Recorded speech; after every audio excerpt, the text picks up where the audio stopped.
Hi, Jamae. Rob from London here. Big fan. You're so quiche.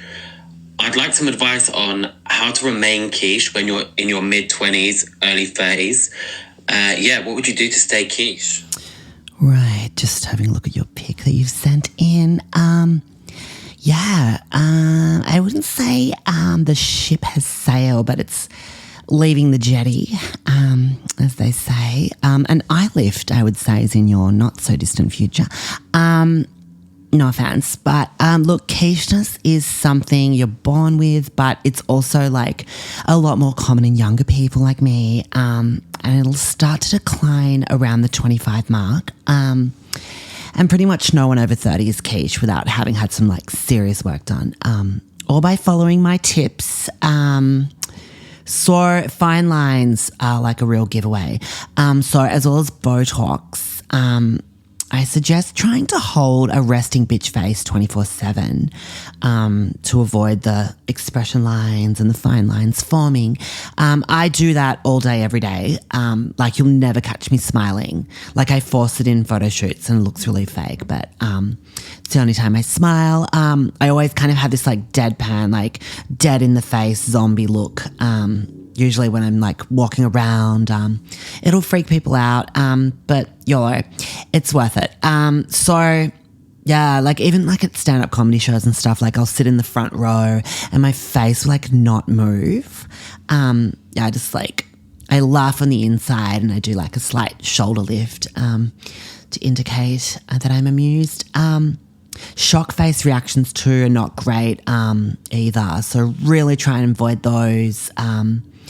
If you want to avoid those like gross lines forming on your face, just go full deadpan. If something happens that shocks you, like this one time, my dad's towel dropped off around his waist and his dick was like swinging right in my face, and I did not react. Like I just like kept my deadpan face, just stared at it with a blank face. It's not worth it, guys. Just keep that face still.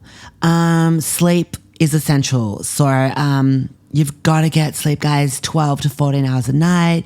I did ask my GP for some propofol once.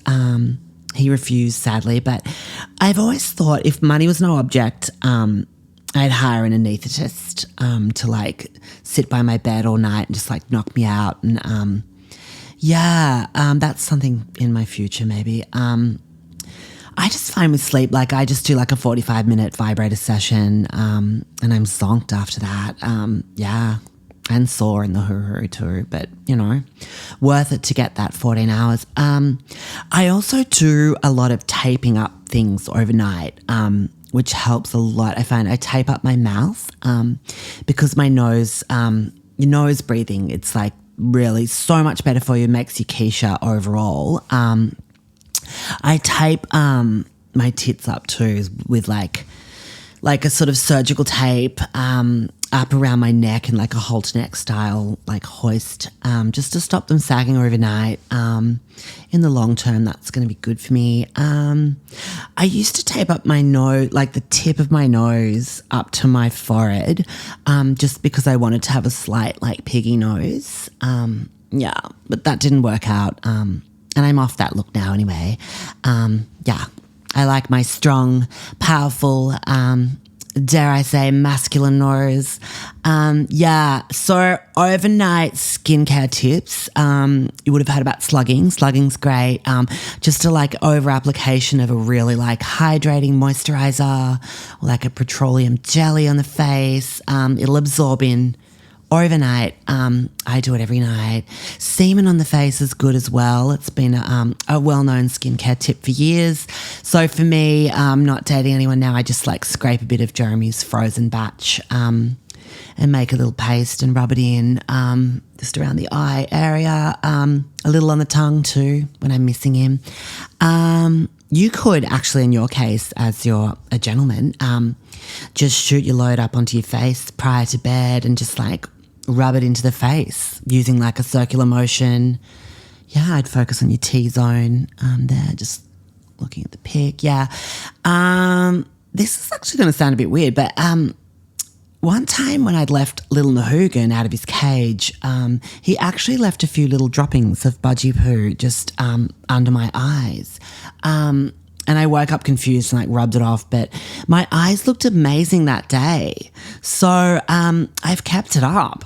So a little bit of fresh budgie poo just under the eyes most nights. I get him to do it in a little dish. Dab it into the delicate under eye skin most nights. So that's a little tricky one that not a lot of people know. If you don't have a budgie, I'd be happy to squeeze some out of little Nahugan and into a little specimen jar for you and pop that in the post. Just send through your address. Nothing's too hard for my Germaniacs.